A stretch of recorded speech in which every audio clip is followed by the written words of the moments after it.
First, the highlights. Legacy government to strengthen relations with Tunisia to promote economic youth development. Nigeria-Canada seal code sharing deal under new bilateral air service agreement. And the foreign United States president set to revoke legal status for over 500,000 Cubans, Haitians, others.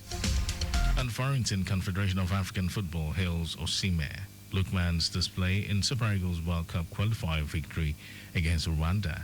And now the details. I am Mike James.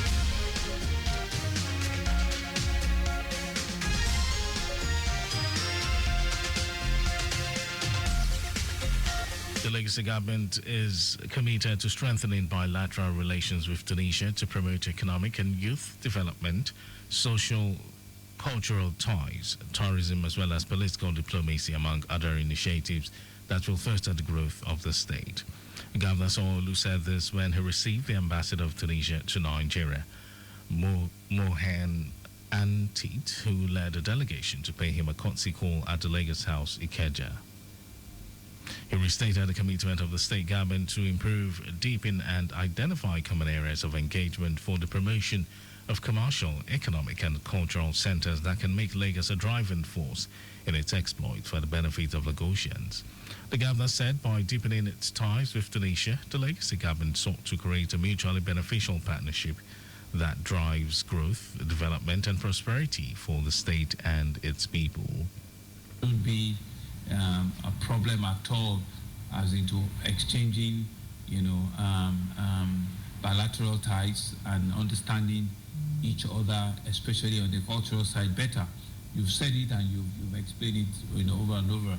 No matter what it is, we're all the same African countries, and the earlier we begin to, appreciate one another and know that, we're stronger together and that we all can, first do businesses amongst ourselves. Speaking earlier, Ambassador of Tunisia to Nigeria, Mohan Antit, said the aim of the visit was to invite the governor for a remarkable program coming up in Tunis, strengthen bilateral relations with the state, and to further engage him on dealings that will guide the history towards a common future that will bring about a successful generation. Economy, the symbol of finance, the symbol of multicultural society, of course, representing the whole country. This is to be taken into consideration in order to move ahead together dealing with our work. So we should work together, hand in hand, in order to be successful. So this is one thing. And that was the Ambassador of Tunisia to Nigeria, Mohan Antit. Legacy Commissioner for Basic and Secondary Education, Jamiu Ali Balogun, has advocated a strong synergy that will ultimately enhance the quality of education across all schools in the state. This is just as relevant stakeholders in the education sector at the federal and state levels converged on Lagos to deliberate on the implementation of the National Education Quality Assurance Policy. Speaking during the stakeholders' engagement, the Commissioner emphasized the importance of strong collaboration between federal and state authorities, noting that as education evolves, policies and guidelines must also be dynamic to align with contemporary trends and challenges in the sector. Ali Balogun, who expressed concerns over the declining enforcement of discipline among teachers, described it as a critical issue requiring urgent attention and urged the federal government to strengthen its partnership with Lagos State and address jurisdictional constraints that prevent its quality assurance officers from monitoring federal schools within the state. In her remarks, Director of the Federal Education Quality Assurance Service, Lagos, Tokunbo Yakubu Oyinloye, highlighted the significance of the engagement in ensuring adherence to national educational standards.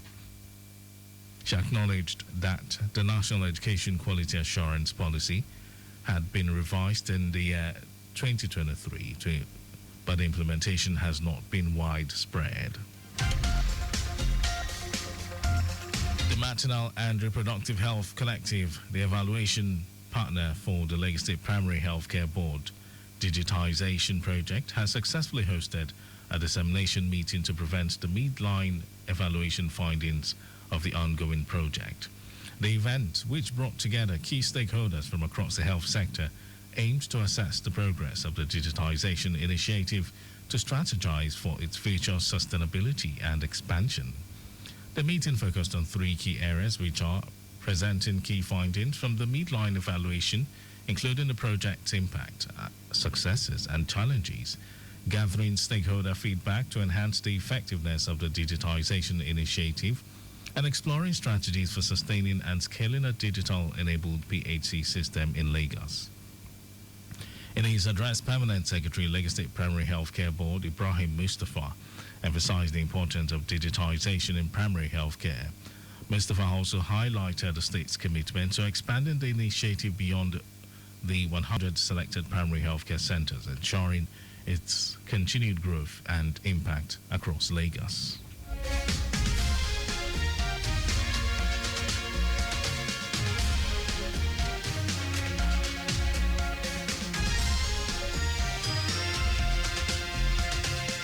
And now to the rest of the stories. Nigeria and Canada have finalized a code-sharing agreement under a new bilateral air service agreement, BASA.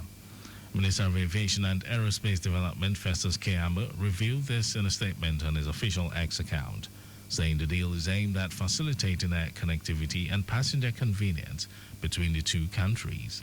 The agreement will enable airlines from Nigeria and Canada to collaborate on flight routes, creating a more integrated travel network between the two countries.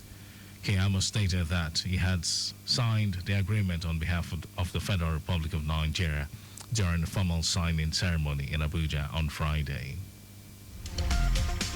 The Nigeria Governors Forum, NGF, says it cannot take a position on President Bola Tinubu's state of emergency in Rivers State, emphasizing its role as a platform for promoting unified policies and collaborating for sustainable socio-economic growth. NGF Director General Abdul Latif Shitu, in a statement, said taking positions on diverse partisan issues, regardless of how it is phrased, reflects a poor understanding of history. Rivers State has experienced political instability for nearly 2 years, with former Governor Nyesom Wike and his successor, Simi Fubara, vying for power, causing a governance deadlock.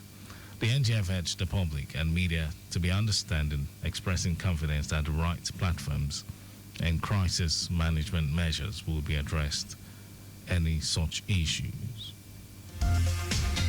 And in some foreign news, United States President Donald Trump's administration will revoke the temporary legal status of 530,000 Cubans, Haitians, Nicaraguans, and Venezuelans in the United States.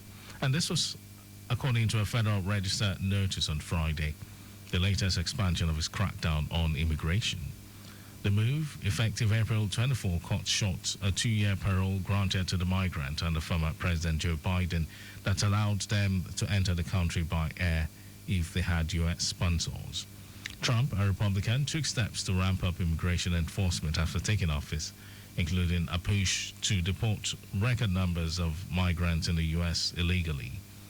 He has argued that the legal entry parole programs launched under his Democratic predecessor overstepped the boundaries of federal law and called for their termination in a January 20 executive order. And in sports news, the Confederation of African Football, CAF, has saluted Victor Osimhen and Ademola Lookman for their impressive performance in Nigeria's win over Rwanda. Super Eagles striker Victor Osimhen netted a brace to overtake Segun Odegbami's record in Nigeria's all-time top scorers as the team defeated Rwanda 2-0 in the 2026 World Cup qualifiers in Kigali. The Nigerian international grabbed his 24th goal for Nigeria in the 11th minute when he converted Ademola Lookman's well-delivered free kick. In a short message on X, CAF posted a picture of the duo describing them as the last two African Players of the Year winners. The Super Eagles moved to 4th position in Group C following the win. Eric Chele's side will host the Warriors of Zimbabwe at the Godswill Akpabio International Stadium next week, Tuesday.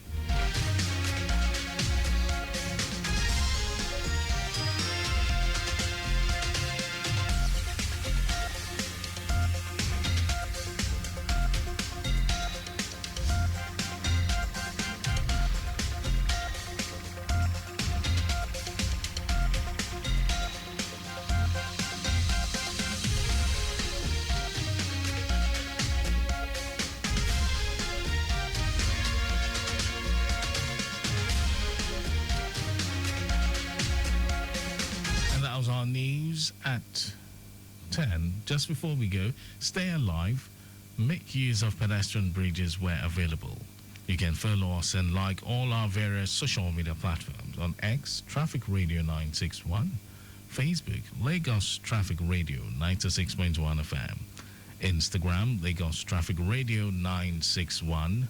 Subscribe and watch our news and programs live on YouTube, Traffic Radio 961. And you can also visit our website. It's www.trafficradio961.ng.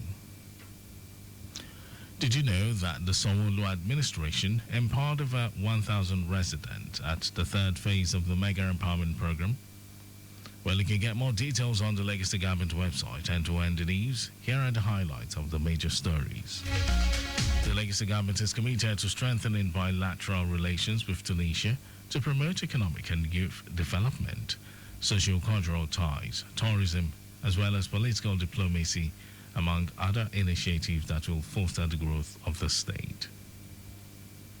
Nigeria and Canada have finalized a code-sharing agreement under a new bilateral air service agreement, BASA. We also told you that the United States President Donald Trump's administration will revoke the temporary legal status of 530,000 Cubans, Haitians, Nicaraguans, and Venezuelans in the United States. And in sports, the Confederation of African Football, CAF, has saluted Victor Osimhen and Ademola Lookman for their impressive performance in Nigeria's win over Rwanda. And for contact with the newsroom, send a message to info@trafficradio961.ng. And that ends the news broadcast compiled by Adirayodu Olaya. My name is Mike James. Good morning and thank you for listening.